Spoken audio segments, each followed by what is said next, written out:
پیارے بچوں، السلام علیکم ورحمۃ اللہ وبرکاتہ۔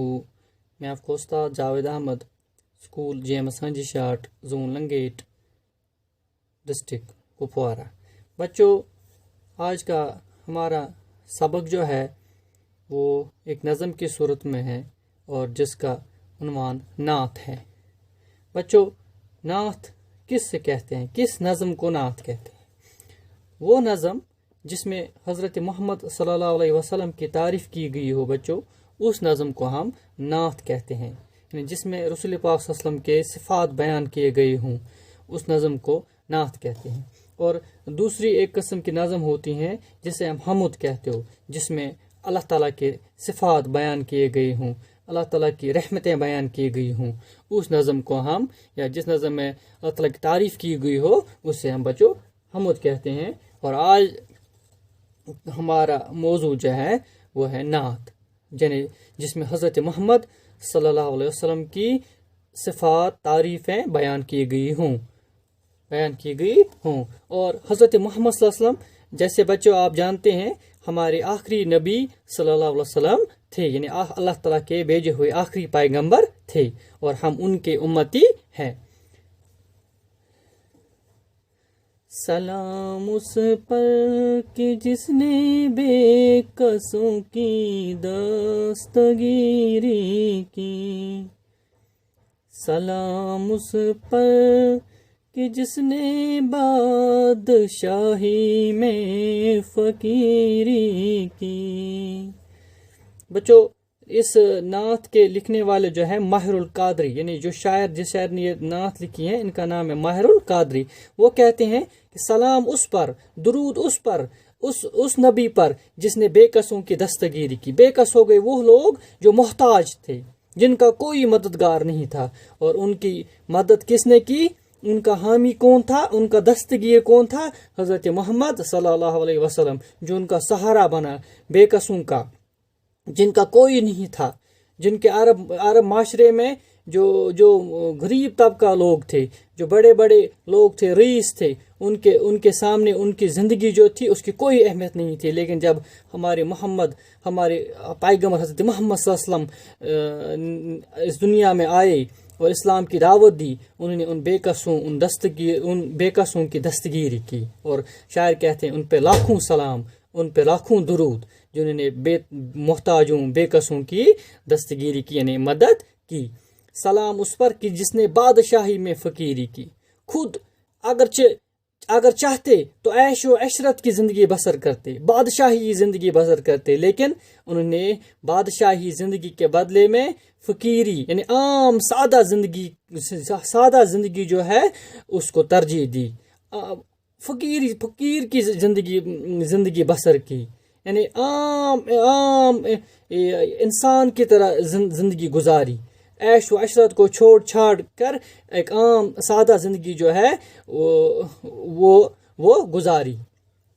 خود کبھی کھایا نہیں، پیا نہیں، لیکن دوسروں کو کھلایا پلایا۔ اس نبی پر سلام، اس نبی پر درود۔ سلام اس پر کہ اسرار محبت جس نے سمجھائے، سلام اس پر کہ جس نے زخم کھا کر پھول برسائے۔ ہمارے اس نبی، اس پیغمبر حضرت محمد صلی اللہ علیہ وسلم پر لاکھوں سلام، لاکھوں درود، جنہوں نے انسان کو محبت، ہمدردی، خلوص کے رازوں سے واقف کرایا۔ یعنی انہوں نے انسان کو سکھایا کہ ایک دوسرے کے ساتھ پیار، ہمدردی سے رہنا چاہیے۔ انہوں نے یہ راز سکھائے، اسرار ہو گئے راز، محبت کے راز، کہ انسان کو آپس میں پیار و محبت سے رہنا چاہیے، اور اسی میں انسانیت کی بلائی ہے، اسی میں انسان کی بہتری ہے۔ اور اس کی ہمیں لاکھوں مثالیں ملتی ہیں کہ کس طرح سے رسول پاک صلی اللہ علیہ وسلم نے محبت سے، پیار سے، اپنے کردار سے ان کڑے سے کڑے دشمنوں کے دل جیت لیے جو اس کے جانی دشمن تھے۔ گو کہ حضرت محمد صلی اللہ علیہ وسلم نے دنیا کو پیار و محبت کی تعلیم دے دی۔ اور اس پر سلام جس نے خود زخم کھائے، یعنی لوگوں نے اس کے اوپر پتھر پھینکے، اسے نقصان پہنچایا، لیکن بدلے میں رسول پاک صلی اللہ علیہ وسلم جو تھے وہ پھول برسائے یعنی انہوں نے بدلے میں پیار و محبت جو ہے وہی راہ اختیار کی، انہوں نے کسی کے اوپر واپس جو ہے وار نہیں کیا، ان کے راہ میں لوگوں نے کانٹے ڈالے، لیکن رسول پاک صلی اللہ علیہ وسلم بدلے میں وہ کیا کرتے تھے، وہ معاف کر دیتے تھے، وہ درگزر کرتے تھے، وہ تمام لوگوں کی ذاتیوں کو انہوں نے معاف کیا، اسی کو کہتے ہیں پھول برسانا، یعنی ان کے اوپر تکلیفیں پہنچی لیکن انہوں نے واپس کسی کو تکلیف نہیں پہنچائی۔ ایسے نبی پر لاکھوں سلام۔ سلام اس پر کہ جس نے بھوکے پیاسوں کو قبائیں دی، سلام اس پر کہ جس نے گالیاں کھا کر دعائیں دی، اس نبی پر سلام جس نے بھوکوں کو کھانا کھلایا، جس نے پیاسوں کی پیاس بجھائی، اور جس نے لوگوں کو قبائیں دی، یعنی جن کو پہننے کے لیے قبا ہو گئے کپڑے، جن کو پہننے کے لیے لباس نہیں تھا انہیں لباس دے دیا، اس پر سلام جس نے گالیاں کھائی، یعنی جس کو گالیاں دی گئی لیکن بدلے میں واپس انہوں نے دعائیں دی، انہوں نے گالیوں کا جواب گالیوں سے نہیں دیا بلکہ دعائیں دی، اللہ سے دعا کی کہ اللہ ان کے دل ایمان کے نور سے منور کر دے اور انہیں انسانیت کی راہ پہ لے آؤ۔ کبھی بھی گالی کا جواب گالی سے نہیں دیا بلکہ دعائیں دے دی، اور یہ تھے ہمارے نبی حضرت محمد صلی اللہ علیہ وسلم، ان پر لاکھوں سلام، ان پر لاکھوں درود۔ سلام اس پر کہ دشمن کو حیات جاویداں دے دی، سلام اس پر ابو سفیان کو جس نے امان دے دی، اس نبی پر سلام جنہوں نے دشمن کو حیات جاویدہ ہمیشہ کی زندگی دی، اور ابو سفیان ایک بہت بڑا امیر رئیس آدمی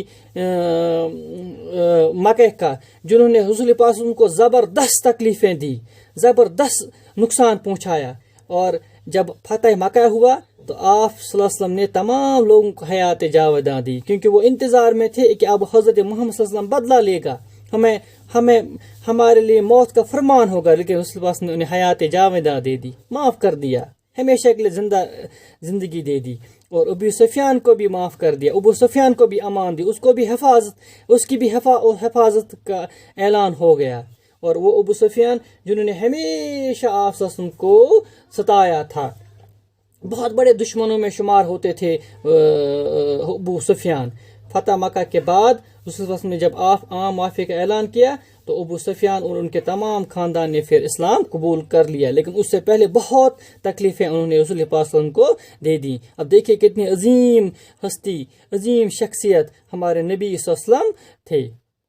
سلام اس پر کہ جس کے گھر میں چاندی تھی نہ سونا تھا، سلام اس پر کہ ٹوٹا بوریا جس کا بچھونا تھا، اس نبی پر سلام جس کے گھر میں نہ چاندی تھی نہ سونا تھا، یعنی کوئی دولت نہیں تھی، اور جس کا بستر جو تھا، بچھونا جو تھا، فرش جو تھا، یعنی جس پہ ہم بیٹھتے ہیں گھر میں، جو ہمیں کمبلیں ہوتی ہیں جس پہ ہم بیٹھتے ہیں، قالین ہوتے ہیں، اس کا ایسا کوئی فرش نہیں تھا، ٹوٹا بوریا تھا، پھٹا ہوا بستر تھا جس پر حضرت محمد صلی اللہ علیہ وسلم بیٹھا کرتے تھے، یعنی خود غریبی کی زندگی، سادگی کی زندگی بسر کرتے تھے، لیکن دوسروں کے درد کو محسوس کرتے، دوسروں کو کھانا کھلاتے تھے، دوسروں کی پیاس بجھاتے تھے، دوسروں کو کپڑے پہناتے تھے، اور یہ تھے ہمارے نبی صلی اللہ علیہ وسلم۔ بچوں، اس نظم کا دوسرا حصہ جو ہے انشاءاللہ ہم کل کے کلاس میں پڑھیں گے، تب تک اپنا خیال رکھیے گا۔ السلام علیکم۔